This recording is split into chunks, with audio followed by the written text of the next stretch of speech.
El origen de la Biblia, segunda parte. Número 3. El mundo judío en el primer siglo de la era cristiana.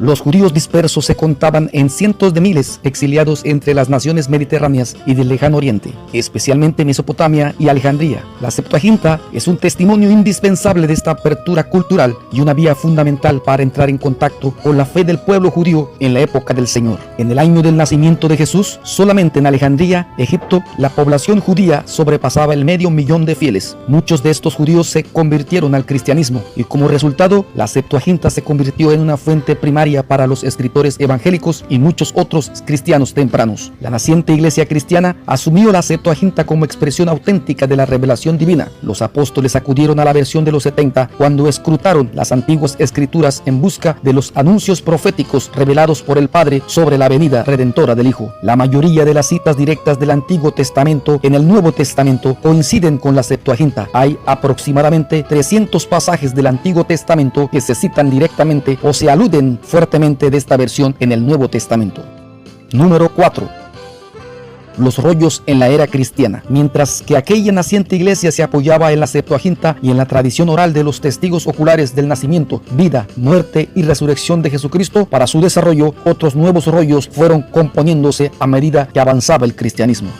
Evangelio de Tomás, Primera Tesalonicenses, Segunda Tesalonicenses, Primera Corintios, Filipenses, Gálatas, Romanos, Segunda Corintios, Colosenses, Hebreos, Primera Timoteo, Filemón, Tito, Efesios, Evangelio de Marcos, Segunda Epístola a Timoteo, Evangelio de Mateo, Hechos de los Apóstoles, Evangelio de Lucas, Evangelio de la infancia de Tomás, Evangelio de Juan, Primera de Juan, Segunda de Juan, Tercera de Juan, Apocalipsis de Juan, Primera de Pedro, Segunda de Pedro, la Didaché, Epístola de Santiago, Epístola de Bernabé, la Primera Epístola de Clemente, la Segunda Epístola de Clemente, Evangelio de Marción, Evangelio secreto de Juan, Evangelio de la verdad, Evangelio griego de los egipcios, Apocalipsis de Pablo, Evangelio de los hebreos, Evangelio de Felipe, Evangelio de Judas Iscariote, pastor de Hermes, Apocalipsis de Pedro, Hechos de Pablo, Evangelio de los 12, Evangelio de Nicodemo, Protoevangelio de Santiago, Evangelio de Pedro, Tercera Corintios, Evangelio de María Magdalena, Epístola de Judas, Evangelio secreto de Marcos.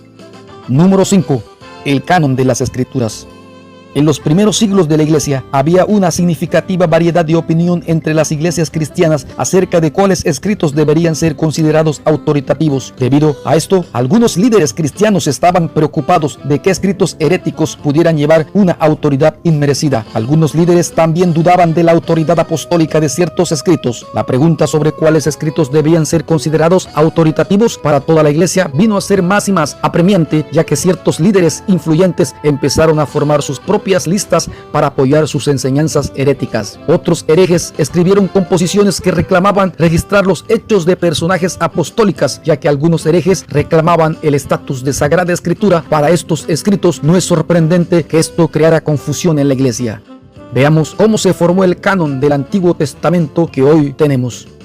El canon alejandrino. La primera lista desarrollado de lo que se conoce como Antiguo Testamento es el canon alejandrino, comúnmente llamado la Septuaginta o la versión de los 70. El canon palestinense.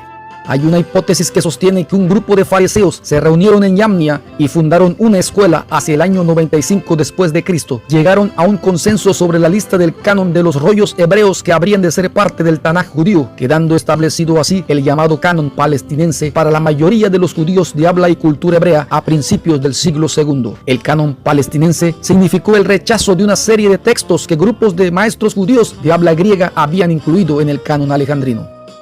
Melitón de Sardes. El primer autor cristiano del cual tenemos referencia que habló del canon del Antiguo Testamento fue el obispo Melitón de Sardes. Veamos cómo se formó el canon del Nuevo Testamento que hoy tenemos. Canon de Marción. Marción redactó el primer canon del Nuevo Testamento, organizado conforme a su propia versión, con solo unos pocos escritos del Nuevo Testamento. Esto motivó a los cristianos a preparar el canon auténtico de los rollos del Nuevo Testamento. Hasta entonces se leía la Septuaginta, porciones del Nuevo Testamento y cartas del apóstol Pablo en las congregaciones, pero no había un canon del Nuevo Testamento como tal. Los cristianos no sentían atracción por los documentos escritos, más bien por la tradición oral apostólica. El canon es producto del desarrollo de la Iglesia. Canon Muratori.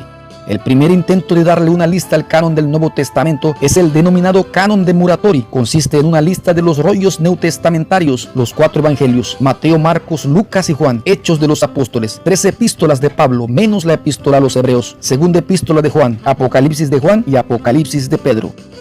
Canon de Atanasio.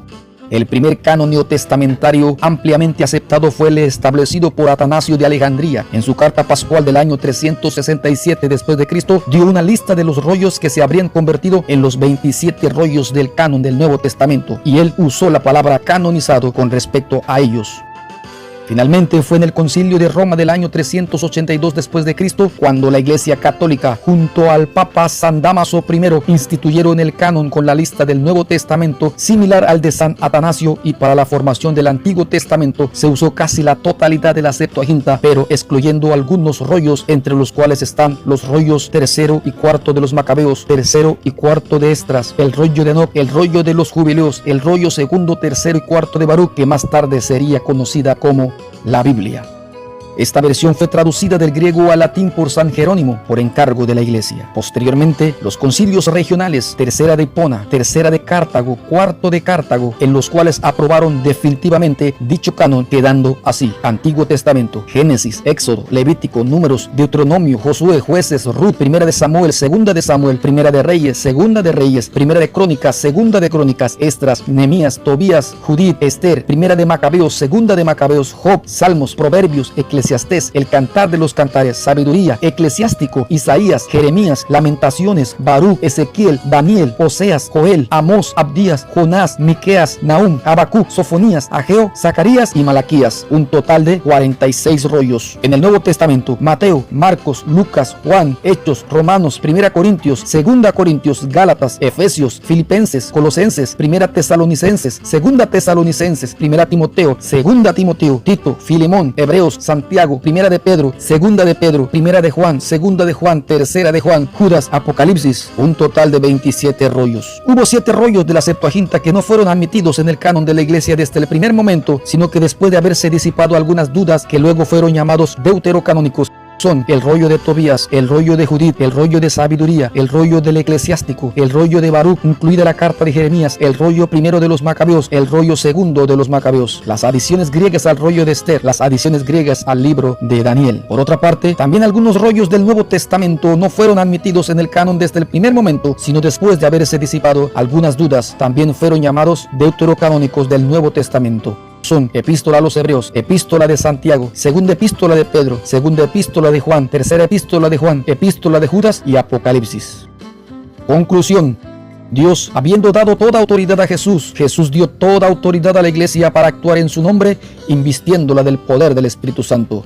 Mateo 16:19 dice: a ti te daré las llaves del reino de los cielos, y lo que apruebes en la tierra quedará aprobado en los cielos, y lo que desapruebes en la tierra quedará desaprobado en los cielos. Pues esto es lo que significa atar y desatar en el Sanedrín de los judíos. El Concilio de Trento, en 1546 después de Cristo, apoyó las decisiones sobre qué libros incluir en el canon que fueron determinados por concilios anteriores. Los padres en sesión en Trento confirmaron las declaraciones de los concilios anteriores, que también incluían los rollos deuterocanónicos, como el Concilio de Roma, el Concilio de Hipona, el Concilio de Cartago y el Concilio de Florencia, ratificándolos y confirmándolos dogmáticamente. La Biblia es el conjunto de libros inspirados por Dios y canonizados por la Iglesia Católica, compuesta por Antiguo Testamento y Nuevo Testamento, haciendo un total de 73 libros. Para los judíos no existe el Antiguo Testamento como tal, ya que no reconocen el Nuevo Testamento como canónicos, y al no tener nuevo, no existe un antiguo, como tampoco existe la Biblia con tan solo el Antiguo Testamento, porque si existe un antiguo, debe existir un nuevo. Gracias, y que Dios me los bendiga a todos muy, pero muy ricamente. Amén.